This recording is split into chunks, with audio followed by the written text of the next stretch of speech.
आपके पास है एड्रेनालिन में कितने ml का वाइल है? ये 1 mg है। 1 ml का है और 1 mg है। तो एड्रेनालिन में हमारे पास 1 मिलीग्राम दवा है 1 ml में। ठीक है जी। तो अगर हमसे कहा जाएगा कि 2 mg बना लीजिए तो हमको 2 ml बनाना पड़ेगा। कैसे कहा जाता है कि 2 milligram of adrenaline in 47 cc saline. तो 50 ml की सिरिंज ले ली हम लोगों ने, 50 ml की सिरिंज में 47 ml हम लोगों ने नॉर्मल सैलाइन भर लिया या 48 ml भर लिया और 2 ml हम लोग ने नॉरेड्रेनालिन भर ली। तो इसका मतलब हमको यह पता हो गया कि 2 मिलीग्राम दवा इस 50 ml सॉल्यूशन में है। समझ रहे हैं कि नहीं?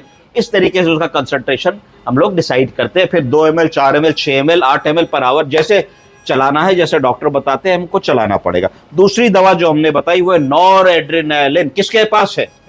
आपके पास है। आप बताइए आपकी दवा का जो वाइल है, एम्पुल है, कितने ml का है? 2 ml का है। और उसमें कितने mg है? 2 mg पर ml है कि 2 mg